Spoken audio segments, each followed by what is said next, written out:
represented here, we have Boise represented here, Lincoln, some of our remote teams. This is a great way to spend time with people you don't know and expand your social network. When teams are under deadlines or have stressful things, make sure you're still doing some of those things that bring you together as a team. Team lunches or after-hour socializing or having a quick on-the-phone coffee on a Friday morning just to make sure that you're connecting as a team. So make those things a priority and see what happens to your positivity in your team. Set a positive tone at the start. So for those of you that were at Kyle/Brett's presentation this morning, he talked about anchoring and how the first person to talk anchors the conversation. So we can do that from a positive standpoint too. The first person to speak in a conversation often sets the direction of the entire social script. If we want to create a meaningful and productive interaction, we need to lead with something positive. Very beginning of a conversation or meeting is the prime time to create positive perception. So for those of you who've been on my teams, I always like to start my meetings off with a fun fact. Just kept us going, kept us talking, kind of laughed. And that's part of the way I did it. I wanted to set our meetings up with a positive anchoring. Do any of you start your meetings or your interactions in a positive tone? Positive intent? Trivia? That's fun. Nachos? Oh, bad jokes. Yeah, Chris has been setting us up with bad jokes. Even though I didn't realize I was doing it consciously.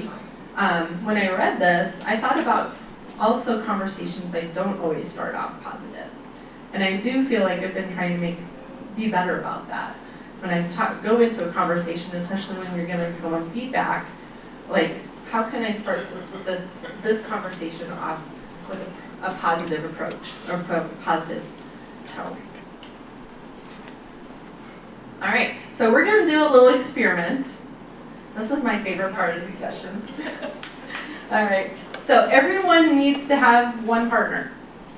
So find someone to partner with. You can get up and move around. You can stand. Maybe go meet someone you haven't met yet this week. And we're going to have a person A and a person B. So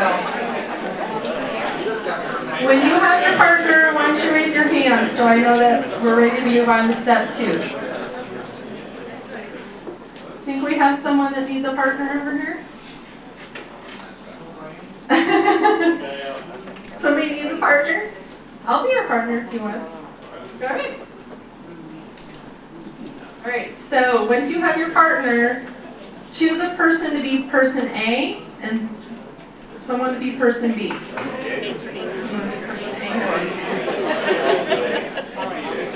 I'll be other A. All right, so once you have that done, your instructions are person A, using all your self-discipline, show no emotion no matter what person B does. Yeah, person A, you can't show any emotion. Be stone cold. All right, so person B, I want you to look at your partner in the eye and smile as big as you can.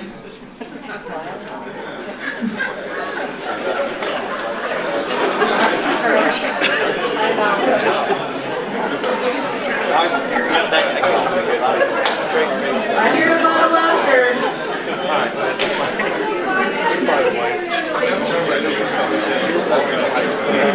All right. How many of you were able to not smile if you were person A? We have Amy. Amy was, we got Aaron back here. It was so hard. It was hard, right? When someone smiles at you, it's hard enough to smile. All right. So why is this? All right. So we're going to talk about the Ritz-Carlton rule. Has anybody heard of the Ritz-Carlton rule, the 10-5 rule?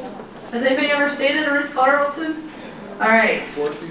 I want to know what you guys get paid. All right, so simply explain that the Ritz-Carlton hotels, they have a rule. So if you are a person that works at the Ritz-Carlton and you're coming in contact with a customer or client, a guest there, if you're within 10 feet, you are required to smile at them and acknowledge them, look them in the eye. If they're within 5 feet of you, you're supposed to say a sincere greeting or a friendly gesture and acknowledgement and make some kind of contact with them. How many of us do that in our life? Oh, all right, you guys are awesome. All right, so why would we want to do this? Amy, I might need your help. I work for a tech company. I am not technology savvy.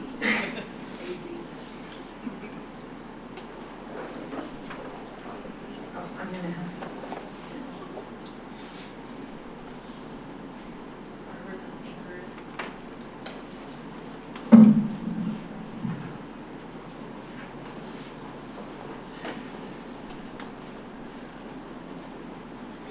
So this is Sean Acor.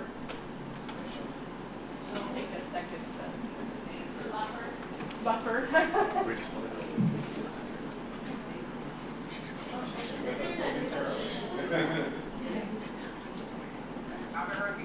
got an opportunity to work in hospitals down in Louisiana. Hospitals have a very difficult time, right? As you know, you go in, their customers are their patients so sick, or you surrounded them with people that are sick. But how do you solve that? It's a hospital, that's what you're supposed to do. So what they decided to do is they went out to see what the Ritz-Carlton was doing to raise people's up. Oh no!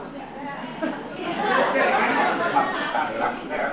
One of the things they found is that they trained all their employees to do something called the 10-5 way, which is if you walk within 10 feet of employees at Ritz-Carlton, they're trained to make eye contact and smile at you. Within 5. Is that hello. It's actually really fun to go in and out of those fears with them. Even if you're not staying there, what we did was we imported that idea out to group hospitals. We trained 11,000 doctors, nurses, and staff to do the simple 10-5 way experiment. Now, those of you who've been trying to create positive change, you know you get pushback sometimes. Some of the doctors said, you hired me to save people's lives, to make you a ton of money, don't tell me how to walk them down the hallway. I'm not doing this stupid smiling initiative from HR. He said, you don't have to, and this isn't coming from HR, but this is an opt-in program, you can choose whatever you'd like to do. But we surrounded them with 11,000 people who have opted into the program. We're socialized to reciprocate. So if you get into an elevator with somebody and they say hello to you, you don't slam up inside the elevator most of the time. You usually say hello back and then pull out your phone. Well, it was funny. That's what was happening in the hospital hallway. Doctors, nurses, and staff were doing this. None of this is interesting. The patients haven't been impacted yet. As they walked in the hospital, the patients, they never learned the 10-5 way. They didn't go through one of our trainings. It's not posted anywhere. It's not part of their mission statement. But as they walk into that building, their brains unconsciously learn the new social script. Within the space, I'm licensed to give eye contact and smile to other people and treat them as if they're human beings. So what we watch, if you videotape and observe them, not only do they reciprocate, we actually watch them initiate a social script they never consciously learn. Now that'd be a huge story about how you can change hospital hallways. The reason why we got involved in the project is to see how that impacts the quality of care 6 months later. 6 months later, the group of hospitals that adopted us versus the one we kept as the control group. The group of hospitals that adopted us in Louisiana had a significant rise in the number of unique patient visits to the hospital. The likelihood of patients to refer that hospital based upon the quality of care that they received skyrocketed. That's their most important metric of the hospital. And the doctor's engagement levels were the highest in decades. What's amazing about that, that's a 1-second free behavioral change that results in not only more people cared for, better quality of care, at least the perception of it, and greater levels of engagement by the people that are providing it. What I got interested in is, what if we had more than 1 second? What if you give more than 1 second with a patient, or more than 1 second with a client, or more than 1 second with a family member? Could you take somebody with a negative external world and turn them into a rational optimist in the midst of it? You know you can, but most people actually think you can't change other people. But we change people all. There's literally no scientific basis for that at all. Almost every single scientific study where you have an intervention at the given level shows you're making a change upon them. Those of you say, oh, you know, I can switch around questions, I can change your response. Like, we're changing people all the time. The question is how long we can sustain it. What we're looking for is could we actually help people who maybe even have genes for pessimism or depression turn into rational optimism in the midst of the challenges they're experiencing. Yes, that is how fast he talks, by the way. All right, Amy, how do I bring it back? All right, woohoo! So basically the point is, you don't have to change an individual, but you can change the people around that individual. So if we connected wirelessly, you can create a single positive choice that spreads throughout the network. And we're trained to reciprocate. So if you think, for those of you that do that, walking up to someone, you know, do they usually smile back? Yeah. How does that, how do you think that makes that person feel? Yeah, that person smiles at me and acknowledges me as a person. I'm not invisible. I'm not invisible. Think about it. So I've been consciously trying to do this more and more around our office, and people that I didn't always necessarily think were very friendly actually smile back. So try it. It's an experiment. Like, smile at someone in the elevator and see what happens. Or say, hey, how are you doing today? Like, have your own. We talk about experimentation in Agile. Let's do some human experimenting. All right. So just think about how you bring that positivity into your teams, into your life, into your environment, and how that can impact others around you. So, especially, even if you've had a really bad drive, and listen to a happy song before you get out of the car. I have a little playlist if you need some inspiration. All right, so they're telling me to wrap it up. A few more tips to increase your positive genius skills. So, one of them is we did the 5 things that you're happy or grateful for when you need that positive charge. Try writing down 3 new gratitudes every day for 21 days.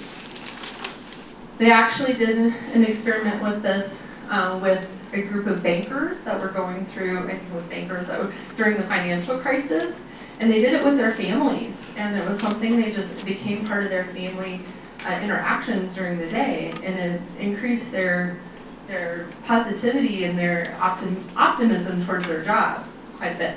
So for 21 days in a row, which is what they say is what you need to change your habits, write down 3 new things each day. So you can't just write down my kids every day. What did your kids do that day that you're grateful for? So, journal. Journaling is also good. Journaling one positive experience you had over 24 hours can help you change your positive reality because it helps you relive those moments. Something else I like to do is go back and reread conversations that I've had through text messaging that really made me feel good. Sometimes if I just need a positive charge, hearing from a loved one or a good friend helps increase my positivity for the day. Exercise is good for you in more than one way. And meditation that's come up several times this camp about how meditation can be good for you. And I think it was in last year's camp too. So it helps you detach from multitasking and increases your ability to focus on your tasks at hand. And one more thing, random acts of kindness or conscious acts of kindness by writing 1 positive email thanking or praising somebody in your social support network. Or do something nice for someone. Buy someone's coffee. Do it because you want to improve that person's day and not necessarily for acknowledgement. But just think about like how much you appreciate someone, but do you ever tell them? And how much letting them know will change their positive reality. So make it a priority to do a random act of kindness on a regular basis. So in closing, I also have these on your table that can help you with 12 steps to happiness. So take a couple of those. But at the end of the day, we have to create our own happiness. We have to create our own positive reality. So do it however you need to, even if it's standing on a piece of paper with your ideal weight on a calculator. Thank you very much. I hope you're all feeling more positive.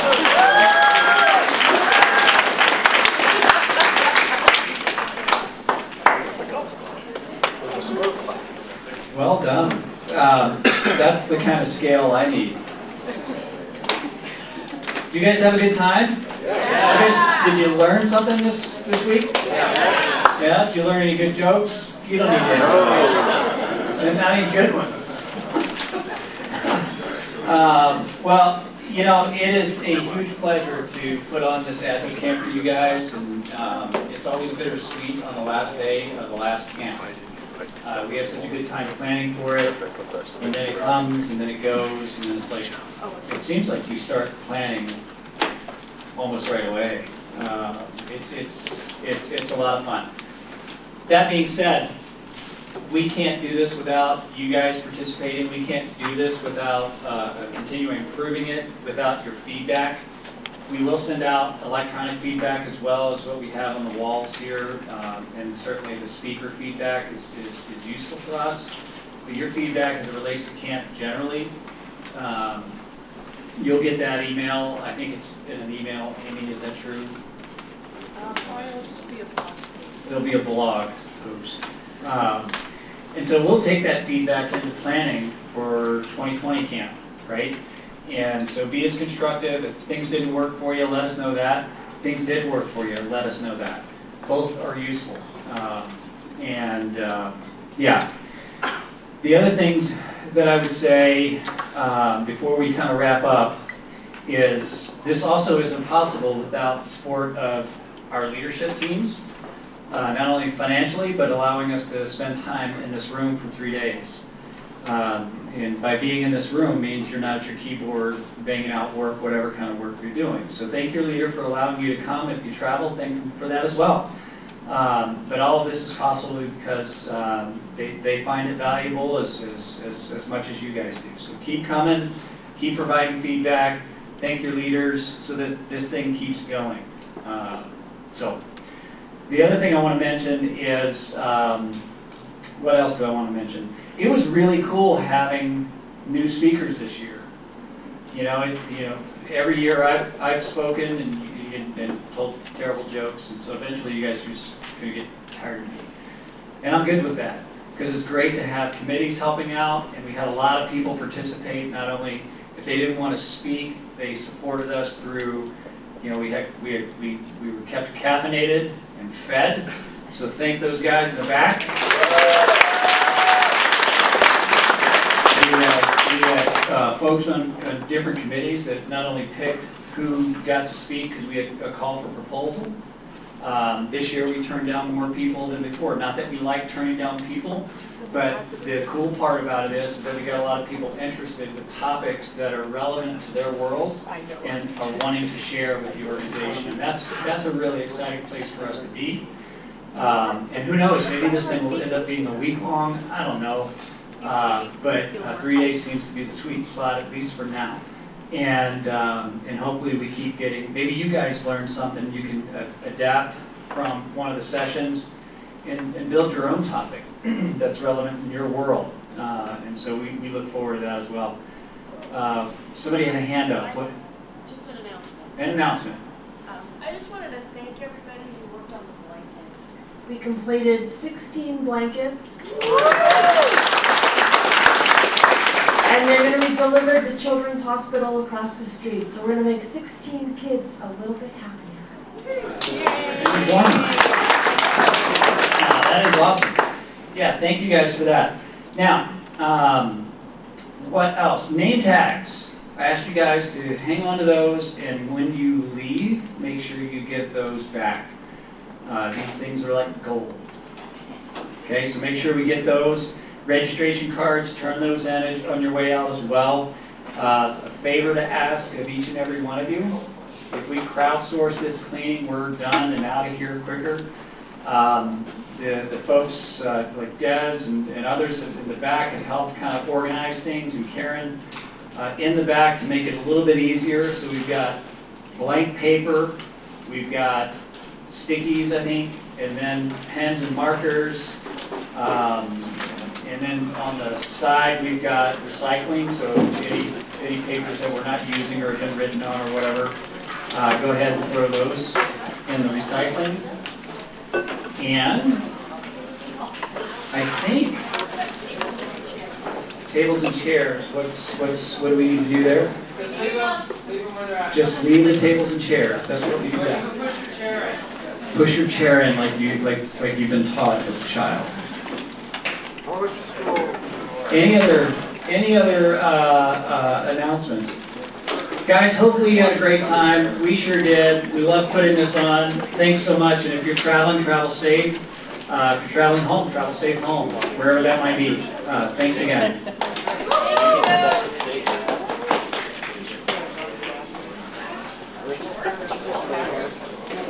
The whole thing. Yeah. Thanks for do it.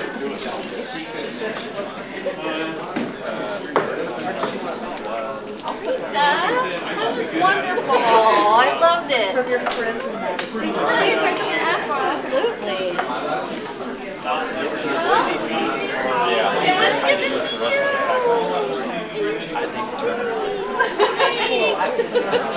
This week's been a challenge. Oh. It's like I tried to cut camps over. Yeah.